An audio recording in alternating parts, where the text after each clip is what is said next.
Olá pessoal, a segunda parte da nossa aula sobre revisionismo e negacionismo, né? Terceira parte do tema História e Memória. Agora eu vou abordar o tema na perspectiva da historiografia brasileira, o revisionismo que iniciou e repercutiu em diversas partes do mundo, tendo diversos debates, e o negacionismo que provocou da parte dos historiadores a necessidade de responder sem que os historiadores se dispusessem a debater com os negacionistas, porque insistindo não se debate com negacionistas, e que no Brasil agora começa a produzir a sua vertente negacionista, que não é possível debater com eles, a universidade não tem que abrigar essas teses, que é como o terraplanismo, é como se um terraplanista chegasse na universidade reivindicando debater com, com os geógrafos, com os geólogos, né, com os cientistas de uma maneira geral sobre a Terra plana. Não tem sentido nenhum fazer um debate desse no interior da universidade, como não tem sentido fazer um debate sobre se houve ou não um golpe no Brasil. A gente precisa discutir, né, sobre as características do golpe, os níveis de violência, o que exatamente aconteceu para que o golpe fosse possível.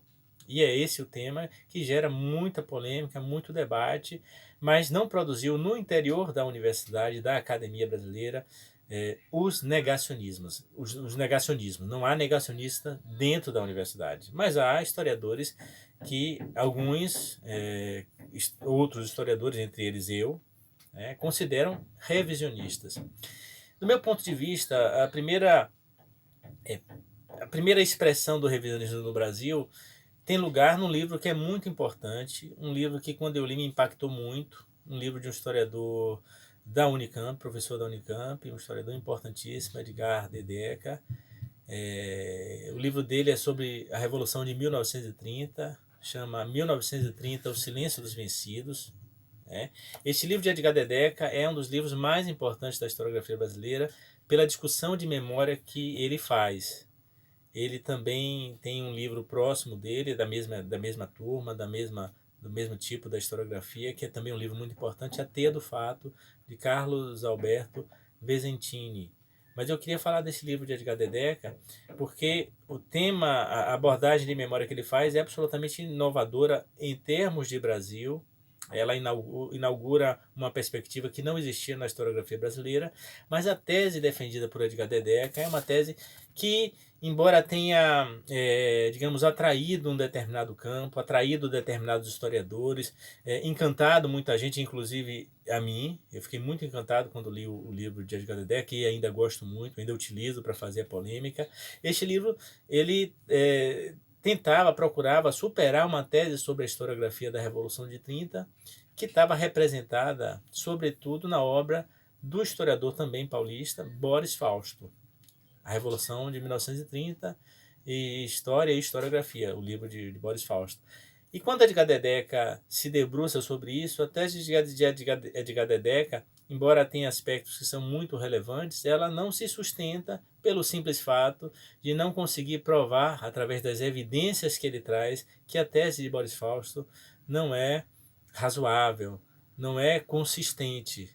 É curioso que Edgar Dedeca não cita Boris Fausto no trabalho dele.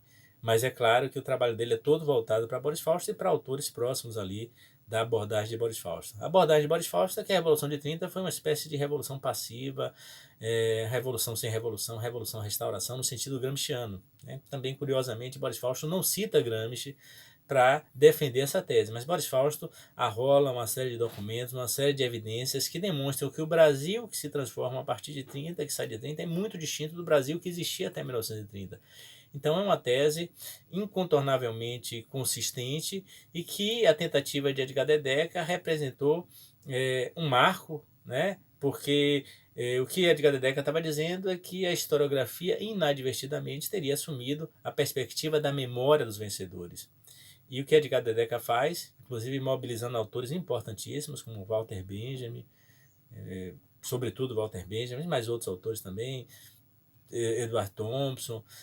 O que Edgar Dedeca tenta fazer é dizer que não houve uma revolução em 30, que se houve fatos históricos naquela conjuntura que são relevantes, são anteriores a 30, e que a memória dos vencedores de 30 construiu sobre si um discurso do vencedor e sobre os adversários um discurso que edificou um tipo de perspectiva que foi aí inadvertidamente assumido pela historiografia, que devia ser capaz de compreender que quem estava falando era o vencedor e esse discurso do vencedor não correspondia às evidências históricas.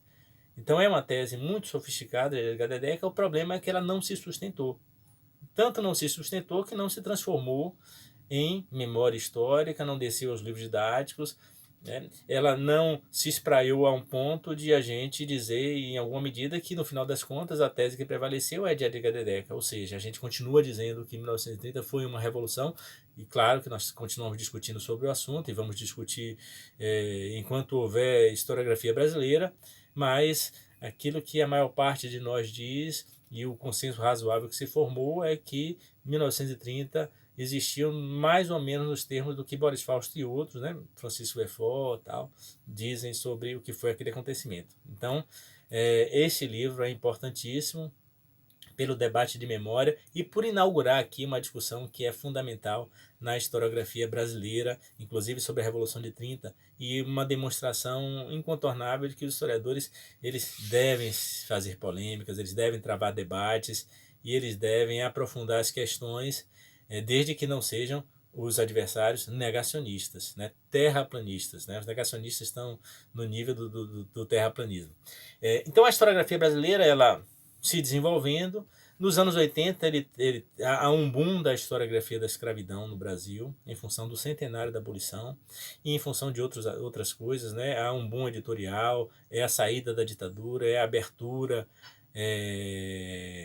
no Brasil, a abertura política, né? A transição, embora lenta, gradual e segura, mas que permitiu aos intelectuais dizerem aquilo que estava sufocado, e a academia começou a se tornar mais plural, se popularizar. E esse boom da historiografia da escravidão começou a produzir uma série de trabalhos sobre os escravos que eram muito distintos dos trabalhos que até então existiam. Esses trabalhos sobre a historiografia da escravidão, eles procuravam refutar a tese que, por sua vez, a tese da Escola Sociológica Paulista, a escola capitaneada, liderada por Florestan Fernandes, mas que tinha Fernando Henrique Cardoso, Ottaviani, Emília Viotti da Costa e outros importantes autores sobre o passado, nem todos os historiadores, né, como vocês perceberam, essas teses da Escola Sociológica Paulista tinham sido importantes para sepultar de uma vez a ideia de que havia existido no Brasil algum tipo de democracia racial, né, que era pautada na obra de Gilberto Freire. E essa nova historiografia da escravidão, ela refuta as teses da escola sociológica, não sobre a democracia racial, mas sobre os aspectos que estavam presentes ali nas abordagens, sobretudo estruturais do fenômeno da escravidão, que não conseguiam descer aos aspectos subjetivos da vida dos escravos, nem sequer nomeavam os escravos, e, portanto, não conseguiam compreender a complexidade. Então essa nova historiografia da escravidão, ela desafiava os historiadores a irem além do que tinham sido as abordagens dessa escola sociológica que dominava o ambiente historiográfico sobre o tema da escravidão, e alguns historiadores começaram a se incomodar. Um desses historiadores que se incomodou é Jacob Gorender, que escreveu esse livro aqui, que em termos de polêmica política é um dos livros mais importantes que eu já li na minha vida. Né? É um livro muito polêmico, é um livro muito bem escrito, né, deste historiador baiano, Jacob Gorender, que foi militante do PCB e do PCBR, que foi preso e começou na cadeia a escrever sua obra-prima sobre o escravismo, chamado Escravismo Colonial, uma abordagem marxista da economia e do sistema escravista que existiu no Brasil. E o Jacob Gorender não usa o termo revisionista, mas Jacob Gorender adota uma abordagem que aponta na historiografia da escravidão aquilo que a gente tem apontado nessa história que a gente chama de revisionista. E ele é um pouquinho mais duro, né, porque ele diz que esses historiadores da escravidão eles estão reabilitando a escravidão. Por isso o título do livro é A Escravidão Reabilitada. O problema é que a prova do tempo não deu ganho de causa a Jacob Gorender. né? Quem ganhou o debate, e houve muitos debates, né? Debates muito duros, quem ganhou o debate sobre o assunto foi a historiografia da escravidão, que estava emergindo naquele contexto ali, que é chamada de nova historiografia da escravidão, que produziu textos de muita importância. Jacob Guarenda mira, sobretudo, o texto de Kátia Matoso, Ser Escravo no Brasil, mas há historiadores que estão ali naquele entorno que fazem obras distintas da de Kátia Matoso na sua abordagem, nas suas perspectivas, como o historiador baiano João José Reis, o historiador de Campinas, Sidney Chalubia, também de Campinas, Silvia Ronald Lara. E a historiografia da escravidão, a nova historiografia da escravidão, se sustentou pelos seus trabalhos, pela qualidade dos seus textos, pela riqueza da documentação que introduziu na historiografia da escravidão, enquanto as teses de Gorender se enfraqueceram, não se sustentaram, não obstante o escravismo colonial e a escravidão reabilitada devam ser conhecidos como um desafio, né? O escravismo colonial não é uma obra de polêmica, é uma tese que defende a ideia de de um modo de produção original, né, no Brasil, né, constituído pela escravidão moderna, né, mas a escravidão reabilitada é uma tese polêmica, né? Os dois livros devem continuar sendo lidos e a gente compreender o quanto a história caminhou, o quanto a história se desenvolveu, inclusive em função das polêmicas que foram criadas nesse período.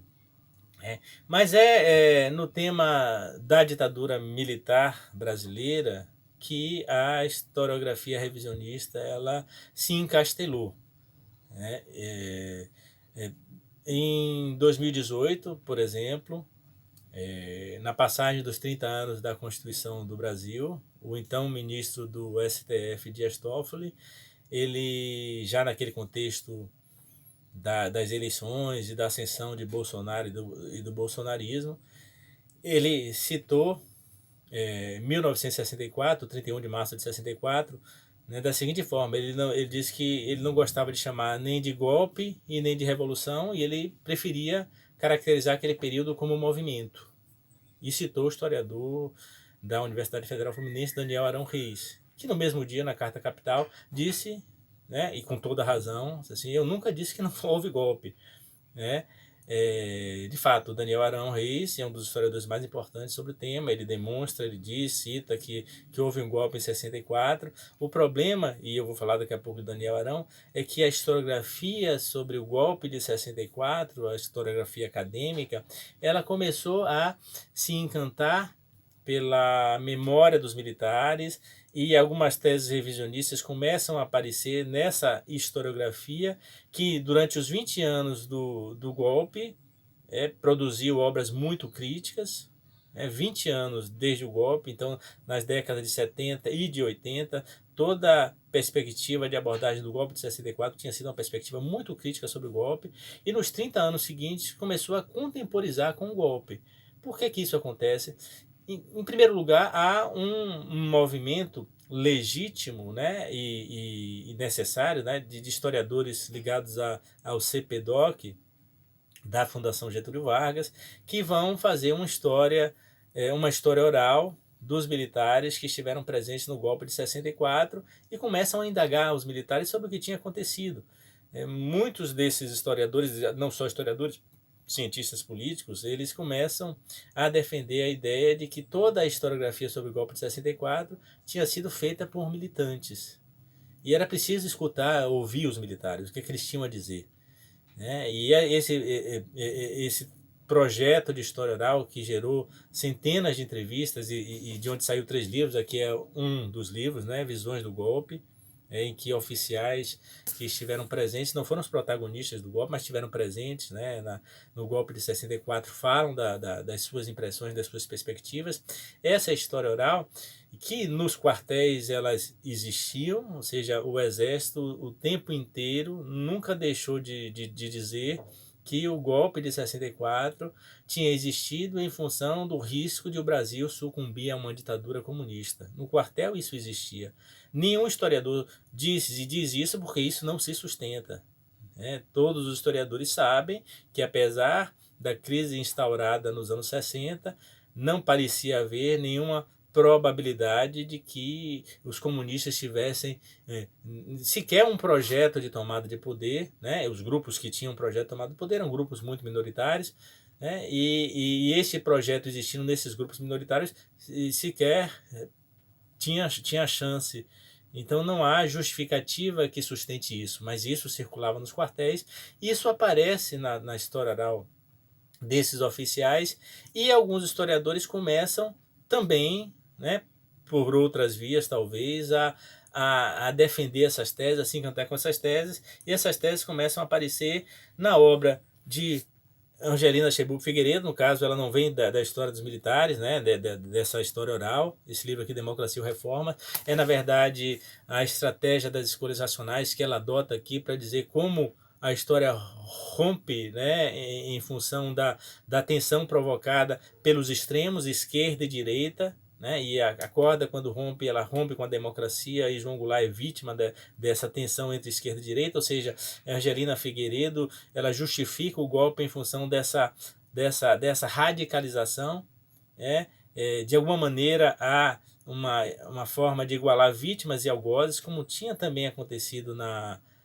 no revisionismo europeu, inclusive apontado por Jürgen Habermas, que diz que não se pode igualar vítimas e algozes, né? Então, o que a Angelina Figueiredo diz isso reaparece nas teses de Jorge Ferreira, né, que é um historiador da Universidade Federal Fluminense, que é, na verdade, um requentar da tese argentina, a tese dos dois demônios, uma tese que dizia que o golpe lá, né, na Argentina tinha acontecido já que ninguém amava a democracia, a esquerda queria implantar o totalitarismo, a esquerda foi muito violenta e os militares deram golpe, e esse golpe dado pelos militares podia ter sido dado também pela esquerda. Isso reaparece no Brasil.